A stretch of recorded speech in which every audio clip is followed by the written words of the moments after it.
Bismillahirrahmanirrahim. Assalamualaikum warahmatullahi wabarakatuh. Apa kabar anak-anak? Semoga selalu sehat ya. Pada hari ini kita akan mulai memasuki tema yang baru, yaitu di tema 3B, subtema 1 tentang dongeng. Apakah di antara kalian pernah mendengar atau membaca dongeng si kancil? Ya, cerita si kancil merupakan dongeng. Lalu apa sih itu dongeng? Dongeng merupakan cerita hayalan atau sebuah cerita yang tidak benar-benar terjadi. Dongeng merupakan cerita yang dikarang atau dibuat dan diceritakan kembali secara berulang-ulang dan turun-temurun. Dongeng sifatnya menghibur dan mengandung pesan moral, juga nilai pendidikan yang ada di dalamnya. Terdapat beberapa jenis dongeng ya. Yang pertama ada legenda. Legenda itu merupakan cerita di masyarakat yang berhubungan dengan suatu keadaan atau peristiwa yang terjadi, ataupun bisa asal-usul suatu nama daerah. Contohnya cerita Malin Kundang atau legenda Danau Toba.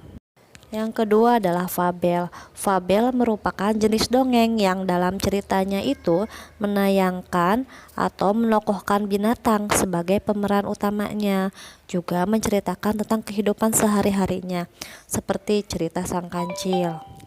Yang selanjutnya adalah myth, merupakan dongeng yang menceritakan tentang sebuah cerita rakyat dari suatu daerah, seperti tentang Dewi Sri ya atau Dewi Padi.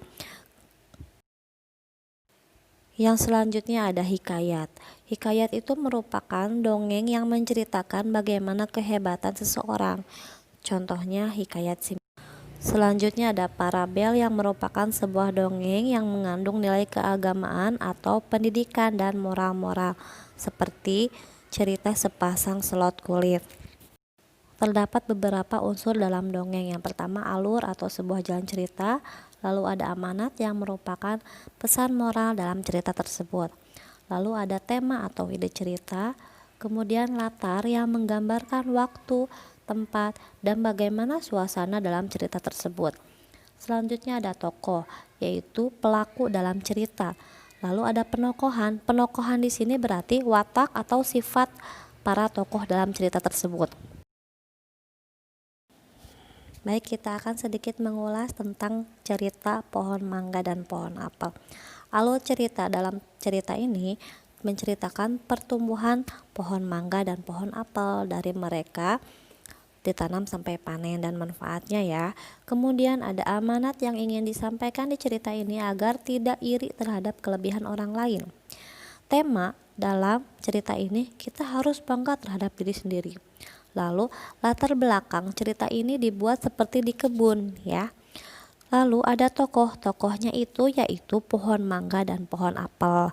Adapun penokohan pohon mangga di sini sifatnya itu atau wataknya itu iri terhadap pohon apel atau iri terhadap kelebihan orang lain. Sedangkan pohon apel itu sendiri mempunyai sifat bangga terhadap diri.